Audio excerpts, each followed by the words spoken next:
This is a narrated version of Chapter 8, Sexual Deviance. Criminal profilers and investigators have a duty to be thoroughly knowledgeable about the prevalence, nature, and variety of human and sexual behavior. They must be comfortable with human sexuality in order to conduct a thorough and informed victimology and to be able to examine related behaviors in their proper context without bias. People routinely lie about or conceal their sexual habits and histories. The reasons for these lies, fabrications, and concealments can include the following: the desire for privacy, embarrassment, social, culture, religious, and legal taboos against certain sexual activities, lack of reflection or insight into the nature and extent of one's own sexuality. Sexual deviance is defined as any eroticized activity that differs from accepted or typical sexual norms. This concept is not fixed or universal. It is defined inconsistently by the needs and beliefs of those classifying, discussing, or studying it. Deviant sexual behavior, in a non-criminal sense, is defined as any sexual behavior that is uncommon, antisocial, or a violation of some interpersonal covenant of some kind. Examples include monogamy or marriage. It includes such things as exhibitionism, fetishism, sexual coercion, open relationships, infidelity, sadomasochism, sexual asphyxia, or autoerotic asphyxia. Exhibitionism refers to sexual arousal achieved from showing one's own genitals or from sex acts committed in front of an audience, often in public.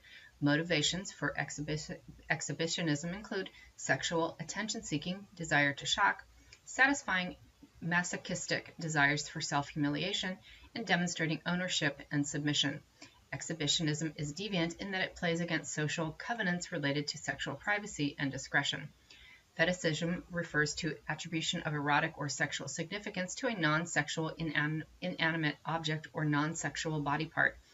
Fetishists tend to be highly specific in their association between objects and sexual arousal.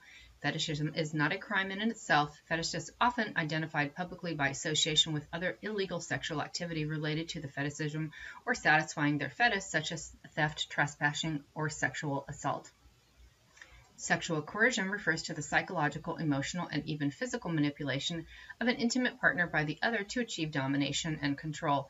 Sexual coercion includes withholding benefits, threatening relationship, manipulation of partners by reminding them of their obligation to have sex. Sexual coercion exploits the covenant of an intimate relationship for explicit personal sexual gain. An open relationship is one where intimate partners are free to pursue sexual relationships with other partners. There are different kinds of open relationships. Polyamory allows both sex and love outside a relationship. Open relationships are deviant in that they are rare and even more rarely work out. Infidelity refers to any violation or betrayal of the mutually agreed rules and boundaries of an intimate relationship. The expectation of sexual exclusivity or fidelity to a given set of rules and boundaries makes infidelity a deviant behavior by its very nature. Sadomasochism is defined as consensual activity involving polarized role-playing, intense sensations and feelings, actions, and fantasies that focus on playing out or fantasizing dominant and submissive roles as part of a scenario. Sadomasochism relationships are inherently deviant because they are generally rare and because they eroticize pain, humiliation, while directing and encouraging antisocial behavior despite the consensual context. Sexual asphyxia and autoerotic asphyxia. Sexual asphyxia is the consensual or forced reduction of oxygen to the brain to enhance physical or psychological pleasure in association with sexual arousal. Autoerotic asphyxia is the deliberate induction of hypoxia with the intent of causing heightened sexual arousal. That ends this narrated version of this PowerPoint presentation.